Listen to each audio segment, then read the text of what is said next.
channel. If you want to move to Singapore, this video will help you. I'm going to share with you the pros and cons of working in Singapore as an expat. You may also want to know how much is the monthly spending in Singapore and how's the week look like as an expat. How did I end up in Singapore? In 2012, I moved to Singapore as a fashion design student.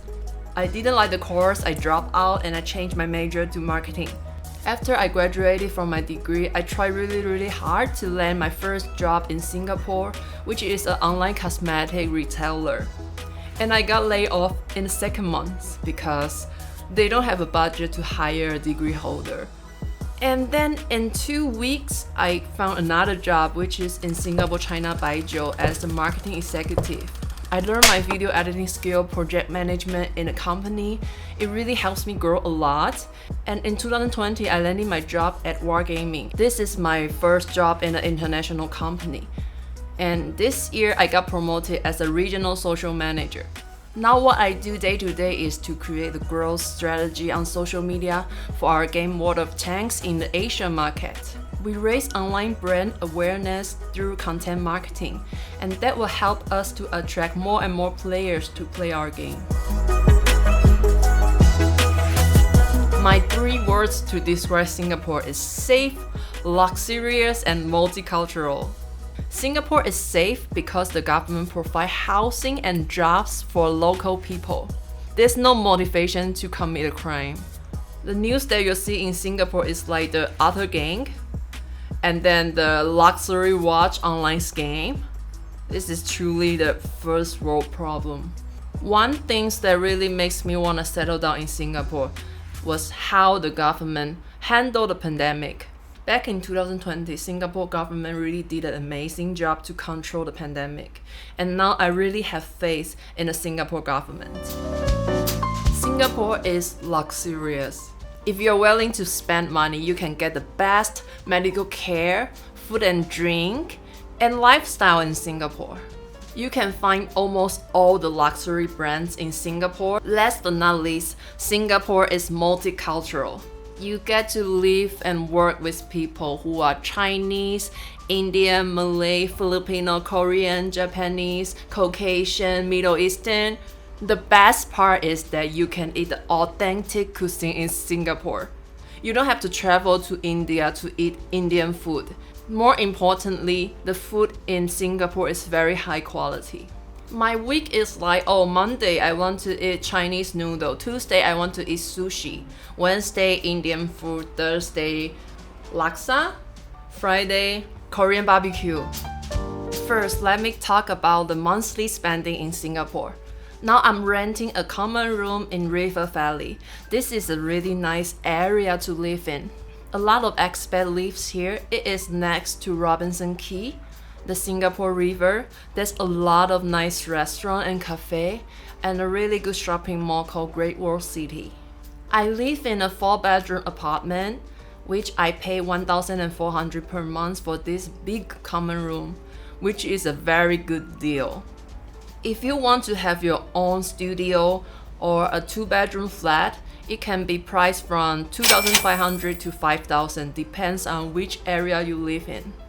I have been in Singapore for 10 years, and I have been living through a lot of places.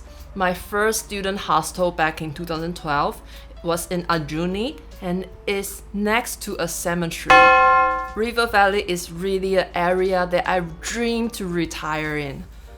But the price of the housing here is ridiculous. I couldn't afford it yet. Besides my rent, I spent about $2,000 per month. With this amount of spending, I can eat out as much as I want, and I can take taxi a few times a week.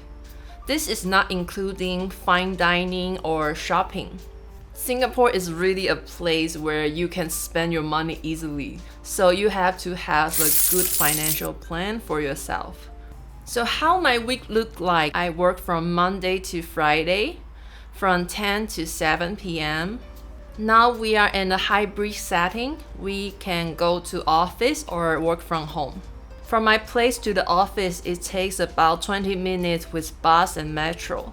I really like our office. It's very spacious and it has tasteful design.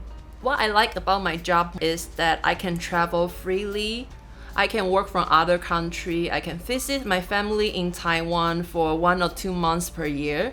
The pros of working in Singapore is that this is an English-speaking country. There's a lot of international companies in Singapore. Although it's competitive, but there are a lot of job opportunities.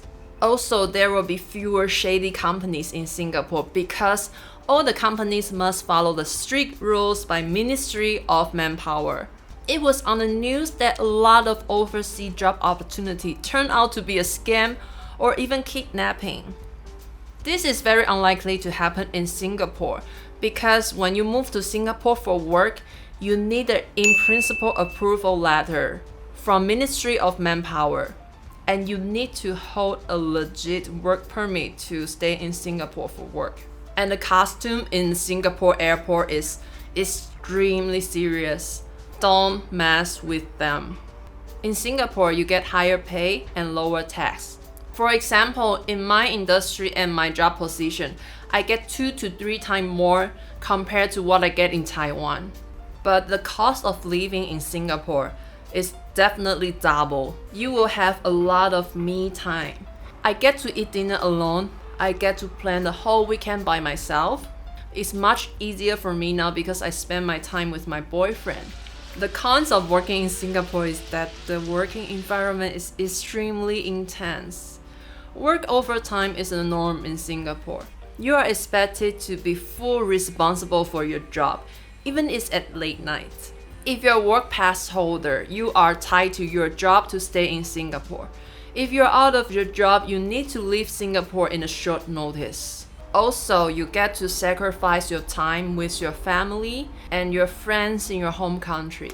In Taiwan, it is not common to live far away from your family. If I watch a movie that's about parent and a child, I would definitely cry. I don't listen to Taiwanese pop song because it makes me homesick. Whether you should stay or leave your family, there's no right or wrong answer, but I do feel guilty that I didn't spend more time with my parents. After so many years, my parents come to a realization that a daughter work in Singapore is probably the best plan for her future. So now they're completely supporting my choice. And I had my dog Marnie back in Taiwan. Now he's with my parents. He's about 13 years old, and I don't know when he will leave us. Also, having a dog in Singapore is extremely expensive. And because I travel a lot, I can't even commit to have a plan. Finally, my suggestion for you is that you're going to spend more than 70% of your life at work. So choose your job wisely, especially if you're coming to Singapore. I suggest you to pick a job that you think you can do it, and choose a company with a good financial health, because you are not only gonna have stress from work, but also have the stress of losing the job and being kicked out from Singapore. Think about why you want to work in Singapore. When you feel exhausted, this will be the reason that makes you alive. For me, I want to see how far I can go and how high I can climb. Ultimately, I want to retire in peace and being able to take care of my parents. I never regret my decision to move in Singapore.